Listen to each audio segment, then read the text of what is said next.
So as we've gone through this summer series, we've looked at a number of very notable men and women of the Bible, such as we've looked at Joshua, we've looked at Caleb, and we've looked at many others. Tonight, I'd like to look with you at Jephthah, a judge in Judges chapter 11 and 12, and we're primarily going to focus on chapter 11. We're also going to see him in Hebrews chapter 11 later on as we get into it. And before we get started, we're going to kind of run through the narrative. We aren't going to read through it just to save some time. We're going to kind of run through the accounts of his life and what we'll be focused on. So first we see that he is born of a harlot in Gilead. So he's born of a harlot, and he grows up, and the brothers, his half-brothers, by his father's wife, they cast him out due to who his mother is, a harlot. They cast him out, and he gets together with a band of raiders, and they're described as worthless. So he runs with them, and he goes and he raids with them. And as he gets older, the elders of Israel come to him as they're going to war with the people of Ammon. And they tell him, and they say, well, will you come and be our head? And so Jephthah, he wants a bit of security, so he asks them, okay, if I come and I be your head, and I rule you, and we go to victory, will I then be your head after the war? And they tell him, may God be our witness that you will indeed be our head. And so they go to war, but before they do that, Jephthah's going to send messengers to the king of Ammon, and he's going to try and figure out what's going on. Why are y'all wanting to go to war with us? And the king of Ammon tells him that you're possessing land which is ours. And so Jephthah tells him that it's not so, that whenever we were coming out of Egypt, we were going to go through the land of Edom, but we sent messengers to the king and asked him if it was all right if, they passed through. The king of Edom did not trust them, so he tells them no. So they go to the land of Moab, and they're going to see if they can go through that land. And once again, they're told with a no. So they go around the land of Moab, and they come upon the land of Ammon. And they send messengers to the king to ask if they can pass through that land. Well, the king of Ammon tells them no, but he also attacks them, and he goes to war with them. Israel prevails victorious, and they take that land. They keep going on in their adventuring through the wilderness. And so Jephthah tells the king of Ammon these things. He tells them, look, these lands aren't yours anymore. They're ours. The Lord gave these to us through victory. These are not your lands. And so the king of Ammon didn't really want to hear that, so they still go to war. And as Jephthah is leading them to war, before they do start fighting, he makes a vow with God. He says, God, if you deliver us to victory, I will, whoever comes out of my house when I return home will be a sacrifice to you. And so they prevail victorious, and Jephthah, as he returns home, the first person to come out of his house is his one and only daughter. And so he tells his daughter, oh, what sorrow you bring upon me, you trouble me. And he tells her of the vow that he had made with God, and his daughter says, okay, let me go off and with my friends and bewail my virginity for a couple of months, and then I'll come back and that vow will be fulfilled. And so she does that. When she comes back, the vow is fulfilled. And so looking at this account, his life was, from what we have, and we know that there is a bit more that goes on in chapter 12, but we're not really going to dive into it, and he judged for 6 years. His life was kind of crazy.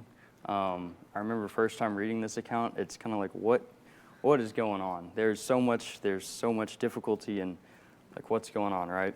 But we're going to take a few points that we can learn from Jephthah and how we can apply it to our lives. And the first being just simply being someone worthy of recognition. We see that in verse 1 of Judges chapter 11. It says, now Jephthah the Gileadite was a mighty man of valor, but he was the son of a harlot, and Gilead begot Jephthah. So we see first in verse 1 that he is a mighty man of valor. He is noteworthy. He has some positive attribute that is worth recognition. Not only do you want to be someone worthy of recognition, you obviously want to be someone worthy of positive recognition, because there are some that we see, like we see in verse 3, that could be negative recognition. And this is in a reference to the people that that Jephthah goes raiding with. They were worthless men. They banded together with Jephthah. So what type of recognition do you want? How are you going to obtain good recognition? What are y'all's thoughts on how we can be a person of notable importance as a Christian of God? Start with good works. Right. Going to be through good actions, deeds, doing things for others, proving yourself to be a person of faith or of the Scripture. Right. Simply being someone that is obviously a Christian and how they live. Right. Ms. Dina? You have to be a person of integrity. Right. You know, I wrote the definition of doing what's right even when no one's looking. That's a must because you're always people are looking at what you do. So you have a reputation, whether good or bad. Right, right. It's that idea that you're not just living the life of a Christian here on Wednesdays and Sundays, but, every day, right? Any other thoughts? Jephthah, specifically in mind with him and his background, he already had such a negative connotation about him because of his mother. Right. And that was something that people looked at him differently because of what she did. Right. Well, he didn't allow his past or what his mom did to define who he was going to be, but rather he proved himself to be someone worthy Right. of notable recognition. At that point, I guess, don't let your past define who you are, wherever you are in life. Right. You always have the choice in the moment to do something different. Right. And that's an interesting point, not only because what happened in his past was something he had no control over. And so even if it's something that you did have control over in your past, still to, if you've moved on from that, focus on the now. So that's a good point. Kind of what I had, you've already hit on a lot of it, but the first thing, obviously, like we've talked about, live the Christian life, right? Make it obvious to those around you that that's what you're about, that you have your faith and you've built your faith and you're focused on that, and that's priority in your life. And going right with that, kind of what Ms. Dina talked about, but being virtuous, having the virtues of a Christian. We see Jephthah, a man of valor, right? And there's many other virtues that we can see in the Bible. I think of even Romans chapter 12, where we're told kind of how the Christian lives. And we can see virtues, fruits of the Spirit all over. But those are really good points. And we'll kind of come back to this as we go on. But on to our second point, we see just being willing and able to forgive and look past things. And this will kind of make it evident that you are, in fact, a Christian, because if you're always looking for opportunities to forgive those and whatever your circumstances might be, people are going to notice that. If you're looking for a peaceful resolve, which we're told to do, and then people are going to notice that. But on how to do that, that's what we're going to kind of talk about. But before we do that, we're going to look at verses 5 through 11 in our text in Jephthah, or in Judges chapter 11. If someone wants to read that, verses 5 through 11. And so it was when the people of Hammond made war against Israel, that the elders of Gilead went to get Jephthah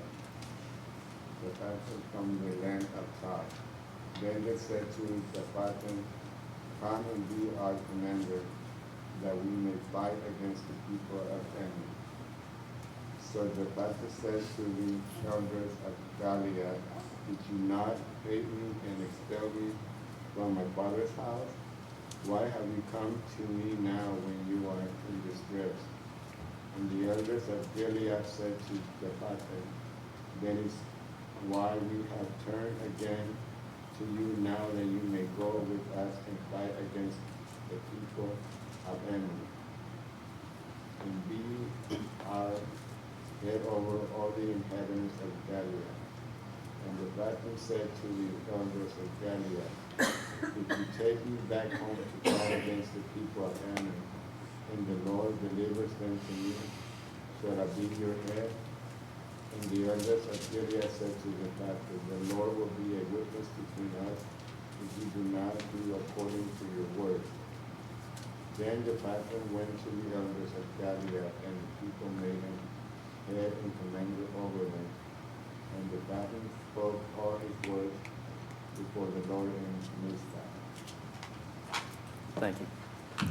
So just looking from this text that we've kind of talked about, looking at the idea on not being arrogant in times of forgiving and looking past things.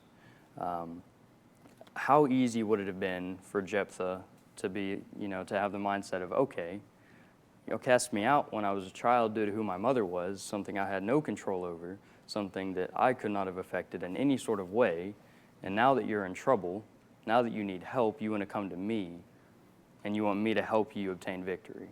How easy it would have been to just throw it back in their face. No, y'all have fun with that. Y'all enjoy that. Sounds like y'all's problem, not mine, right? But he didn't do that.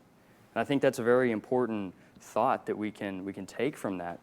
And we can obviously see many examples, which we're going to look at a few on pride, on how God views it, and how it's gone for anyone that we see in the Bible, right? We're not going to read all of them, so if you're taking notes, you can kind of jot them down, look at them later.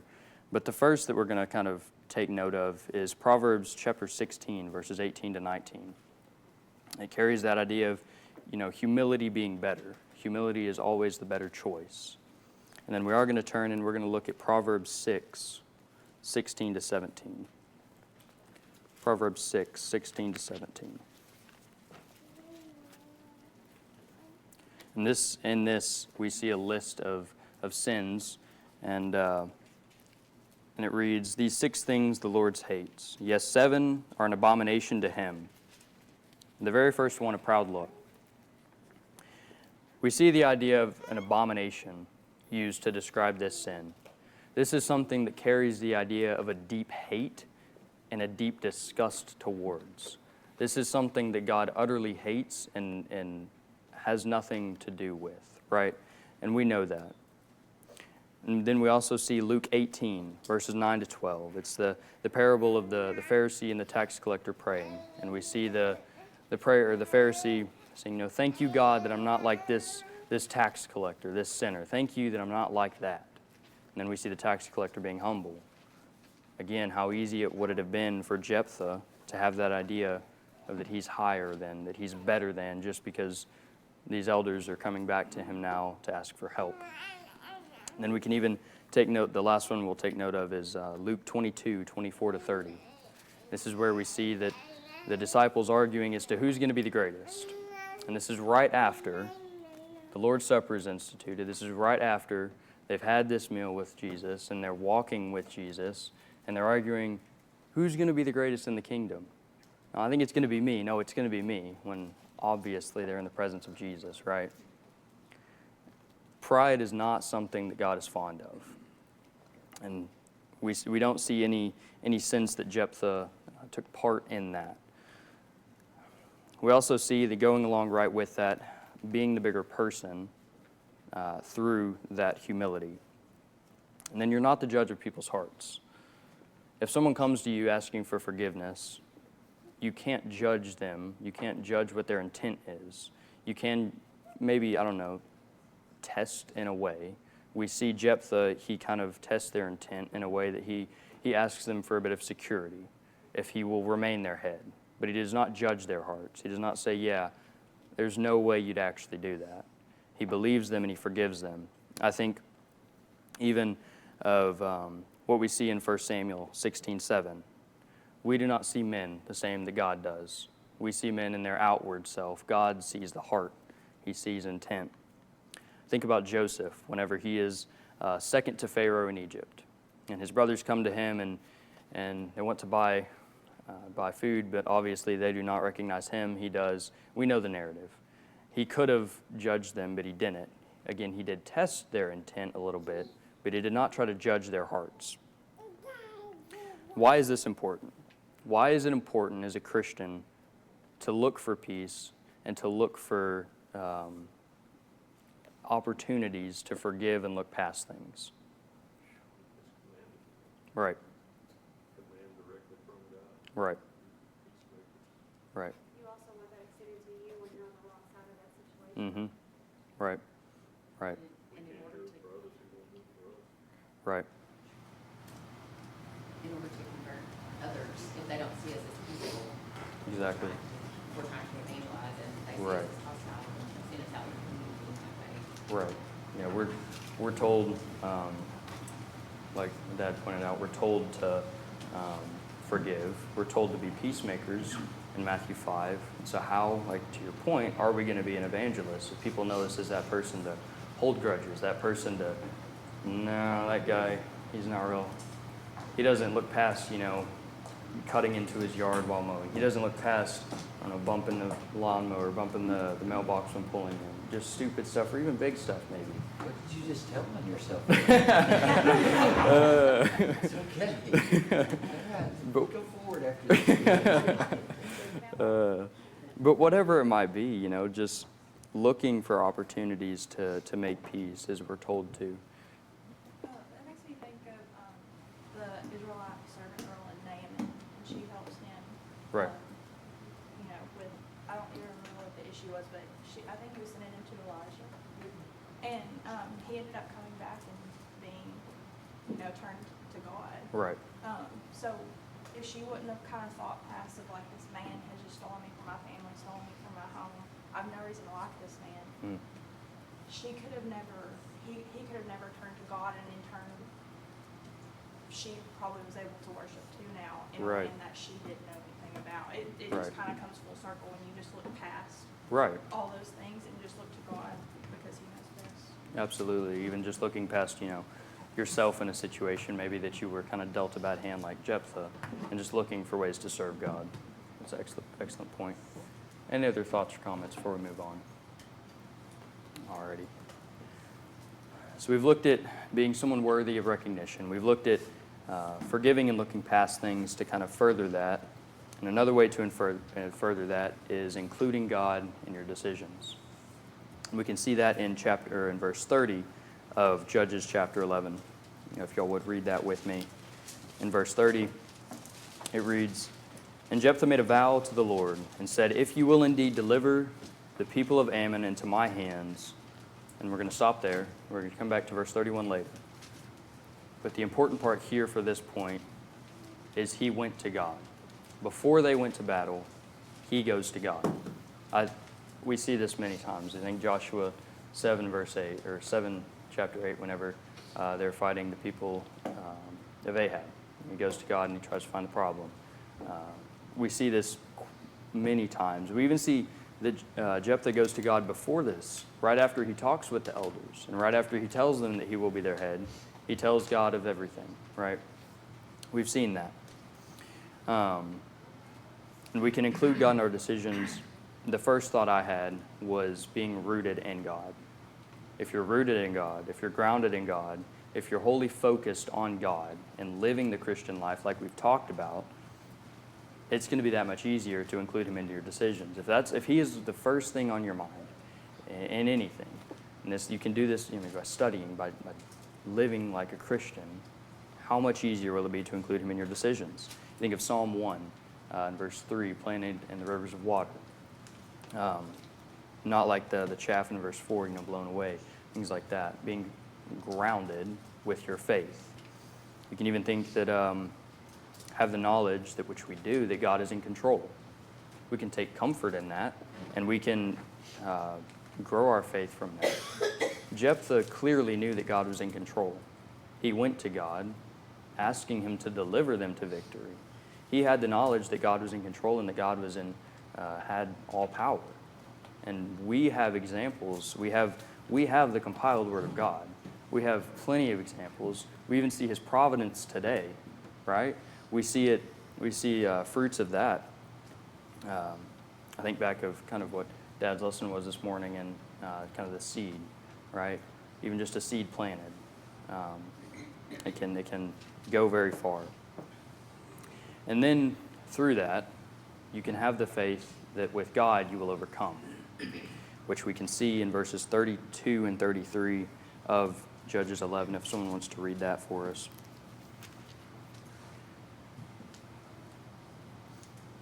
Which verse? Judges 11, 32 and 33. Jephthah advanced toward the people of Ammon to fight against them, and the Lord delivered them into his hands.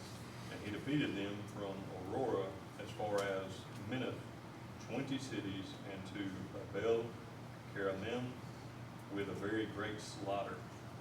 Thus the people of Ammon were subdued before the children of Israel. Thank you. You picked the fun verses with the weird names. So we see here that they did have a very, as it says, a great slaughter. They had a great victory. Which we see that anytime God aids in Israel's victories, they're great victories. They're not subpar. They're not partial. They're not, oh, we barely won it. They're great victories, right? And now we're actually going to look at Hebrews chapter 11. And we're going to look at verses 32 and 34. We're going to jump over 33, but come back to that later. So Hebrews 11, 32 and 34. And what more shall I say? For the time would fail me to tell of Gideon, and Barak, and Samson, and Jephthah, also of David, and Samuel, and the prophets, who through faith subdued I'll jump to 34. Quenched the violence of fire, escaped the edge of the sword, out of weakness were made strong, became valiant in battle, turned to flight the armies of the aliens. We see that these lists of men, they quenched the violence of fire. They escaped the edge of the sword. Out of weakness were made strong. After looking at this narrative of Jephthah, you can see every one of these points in his life. Out of weakness were made strong, like we've talked about. Where he came from was not somewhere that was really easy, or it wasn't somewhere that just he grew up, it was weak, it was hard, right? It wouldn't have been something to easily overcome, but he did with God, because he was grounded in God. Do you have any other thoughts or comments before we move past this point?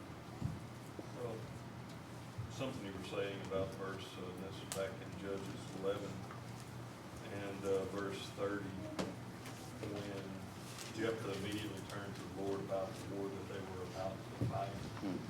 And it made me kind of think of a good tale for us, if we question our own trust in God, our own dependence in God, a good tale for us. How often do you go to God, when things arise? Is he the first one that we go to Right. in any big decision that's made, or is Right. it closer to the last? Right. And you see it in Jephthah, he immediately turns to God, but it's a good way for us to kind of check ourselves and just think about, hey, how often do I go to God, even on the simple things, Right. or the little things? So, Right. Yeah, that's a good point. And kind of going off of that, not only including him when things are maybe difficult, things are about to rise, but even maybe after something good has risen. You think back to verse, I think it was 9, whenever he goes to God after meeting with the elders. All right, he's now made the head. He's now guaranteed that he will be the head after this war if they succeed. He has this good news in a sense. Sure, there's going to be difficulty with it, but it's kind of good news. He tells God these things. He goes to God about it, and that's kind of with your point that no matter what happens in your life, are you going to God with it? And the more you do, the more you'll be focused on him, and then vice versa. Any other thoughts or comments before we move on to our next point? Alrighty. So this one is kind of the main thrust, I feel like, of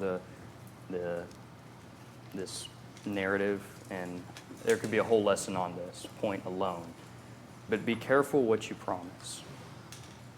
We see this in verses 30 and 31. We've read 30. Now we'll read 31. Then it will be, whatever comes out of the doors of my house to meet me, when I return in peace from the people of Ammon, shall surely be the Lord's, and I will offer it up a burnt offering. We've looked at the narrative that whenever he returns home, this is something that brought him great troubles. This is not something that brought him joy whenever he does return home. So don't promise anything that you might regret. If there's a chance you're going to regret it, why promise it? Why is the risk worth it? Christina? And in this case was so senseless too. Mhm. You need to do that. Right. But it's Ecclesiastes 5 talks about vows, Mhm. how God treats vows, and Mhm. even says in it, if you make a vow to keep it, but it says God doesn't like fools. Hmm. And I think that, why make that kind of vow? Mhm. That's foolish to Mhm. make that vow. So it's not that it's wrong to make a vow, if it's Right. good or necessary, but Right. don't be foolish. Right, right. Be careful what vows you make and what promises. Makes me wonder what he had in his house. Yeah. What were you The, expecting to come you know, out the of your thought house? crossed my mind He had a some little bit. goats and some other things. Uh-huh. That's what, yeah. Yeah. Read about it, that's what people think, say he was expecting to come out, but, Hmm. I mean, it's Yeah. speculation, but, yeah. Right. No good, no ideas, Zach, no goats in the house. So again, like off of Miss Dina's point, being careful what you promise, and this was a very hasty, and it was a very careless promise. So not only, if there's a promise that has a chance of regret, don't take it. If there's a promise that is hasty and careless, if it's something that's kind of off the whim, you don't really think about it, you're just like, oh yeah, sure. That's foolish, as Miss Dina has pointed out. And I even think, I was talking to Dad about this, and we kind of talked about that even maybe some that are maybe newer to their faith, or when we were newer to our faith, whatever.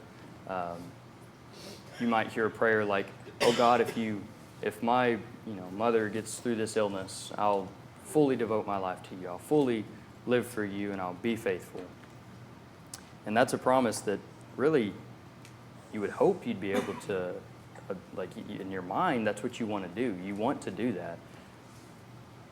But you could fall, there is that chance, not if you live properly like we've been talking about, but this is a promise that is very bold and, right. Mr. John? Say, there's a saying I used to hear, is be sure your mind is engaged before you put your mouth in gear. Right, right. How many times, how easy is it to start talking before your brain catches up? Right. Then we see the idea that whatever you promise, like Miss Dina talked about, deliver on. If you're going to make a promise, be sure to follow through with that, and especially if that promise is with God. If someone would like to read verses 34 through 40 of Judges 11. When Jephthah came to his house at Mizpah, there was his daughter coming out to meet him, with timbrels and dancing, and she was his only child. Besides her, he had neither son nor daughter. And it came to pass, when he saw her, that he tore his clothes and said, Alas, my daughter, you have brought me very low. You are among those who trouble me, for I have given my word to the Lord, and I cannot go back on it. So she said to him, My father, you have given your word to the Lord. Do to me according to what has gone out of your mouth, because the Lord has avenged you of your enemies, the people of Ammon.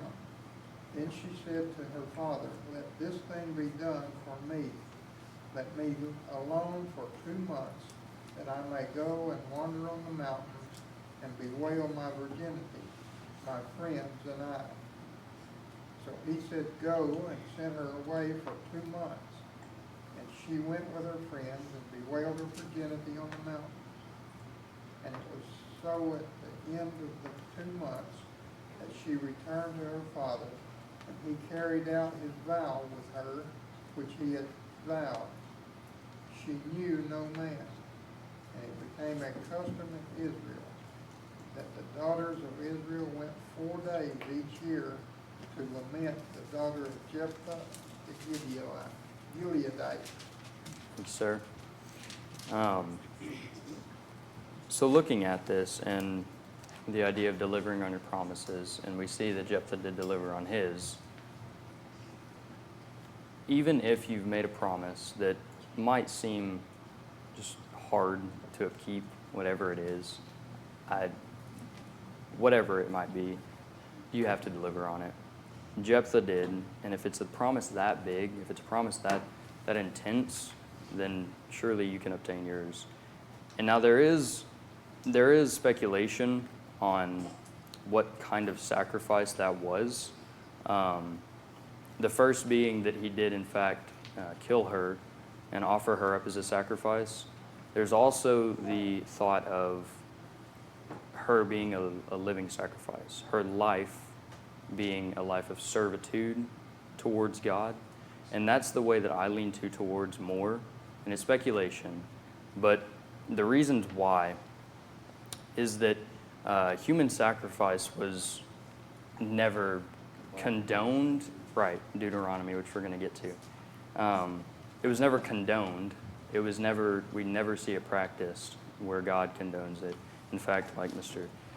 And that we've, wow. It's all right, Yeah. Aaron. Yeah.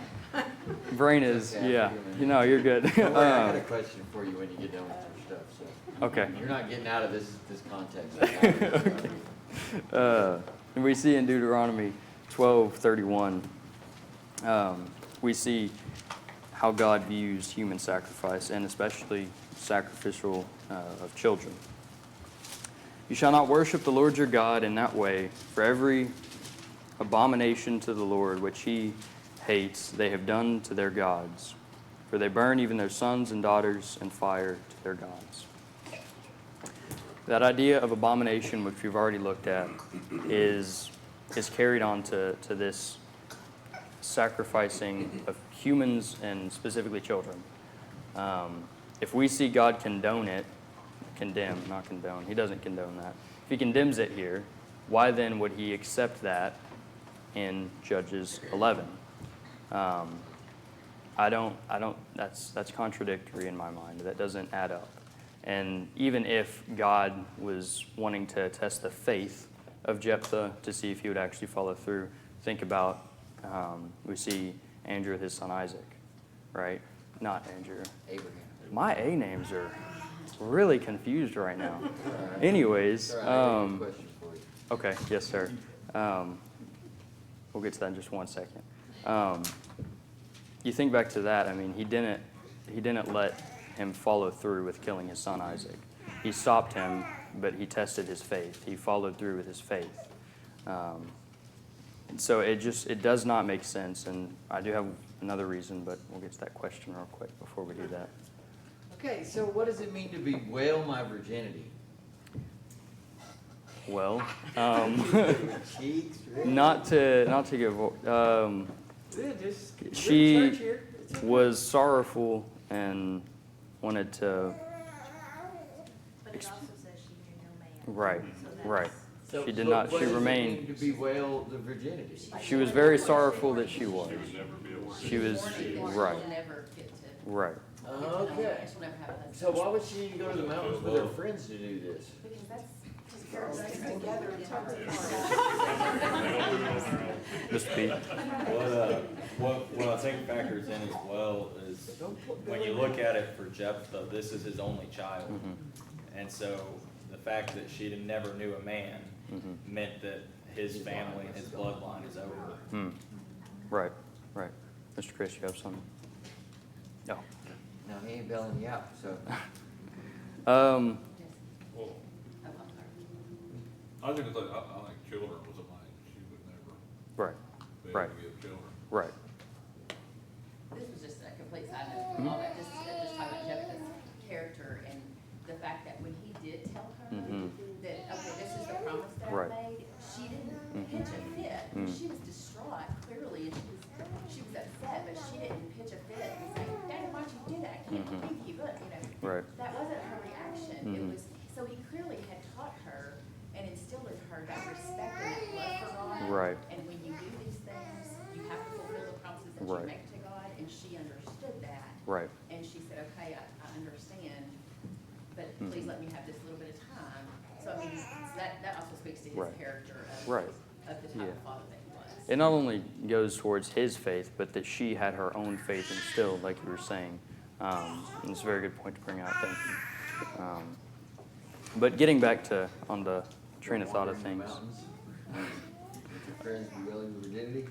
Yeah, getting back to that, we can see another reason. We see in Hebrews 11 in this hall of faith that we've looked at in verse 33 that we skipped over. It says, "Who through faith subdued kingdoms, worked righteousness, obtained promises, stopped the mouths of lions." Would Jephthah be counted in this list of faithful men and women if he did indeed offer his daughter a sacrifice to God, if he did indeed kill her as a sacrifice to God. In this list specifically, we see other men and women that notable for overcoming.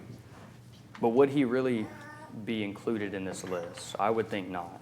That wouldn't add up in my mind. Any other thoughts or comments on this idea of whether it was what type of sacrifice, Mr. Johnson? God, every temptation provides a way out. Mm-hmm. So it's not unreasonable to think, just like he did with Abraham and Isaac, he provides an alternative, but it's not mentioned here, but probably he would have. Although, the thing is, he had taught her well that to honor God and honor any promise you make to it. Right. And she herself was willing to do that if that's what it took.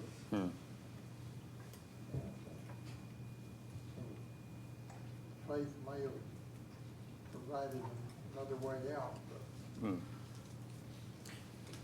Right. I do believe her life was she was to serve God. Her life was in servitude to God, even more so from this point.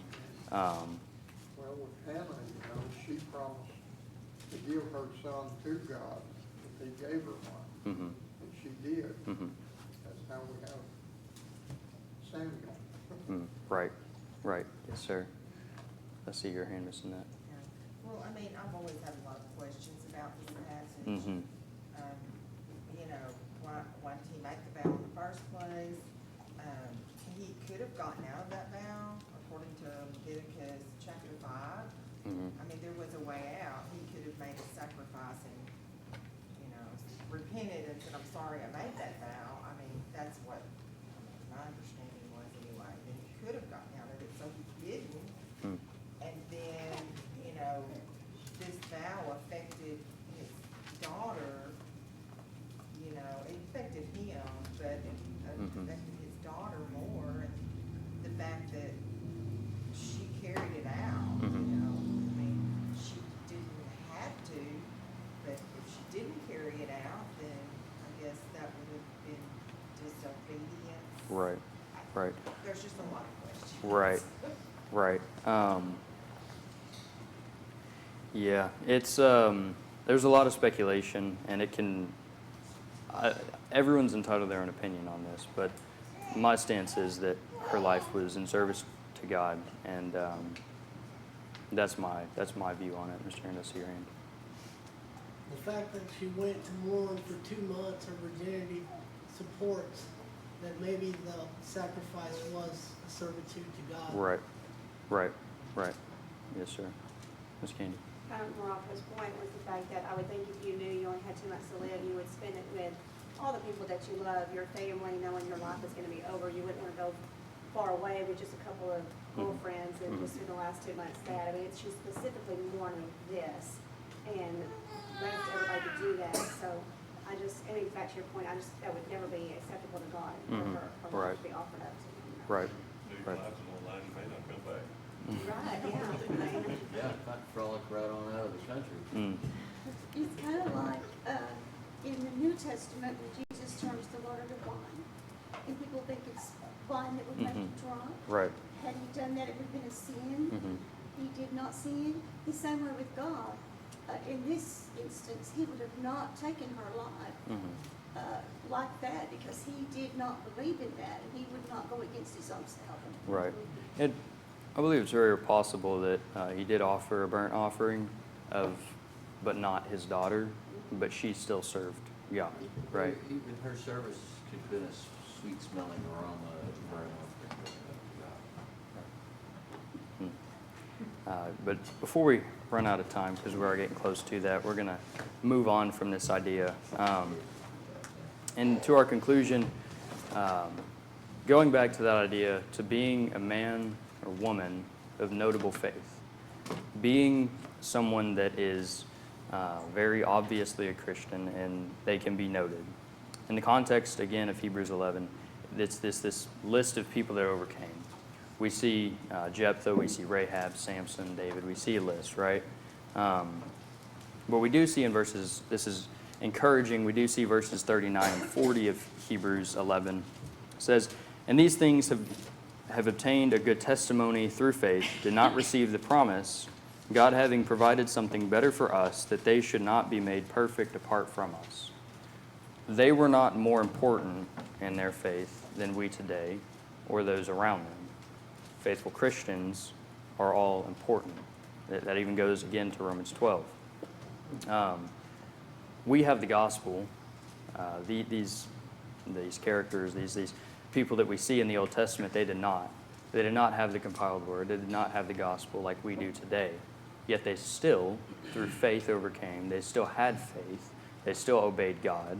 So how much more than today should we have the gospel. We have it all here for us. We have their lives as examples. We are blessed with that. Why not use that and live faithfully the best we can? Are you as a Christian currently overcoming? Are you overcoming any temptation that might be in your life? Are you overcoming any difficult situations? With God, you can. And if you aren't, why not? If you're currently being overcome and not overcoming any situation in your life or any temptation, we're about to have a song of invitation, and I'd plead for you to come.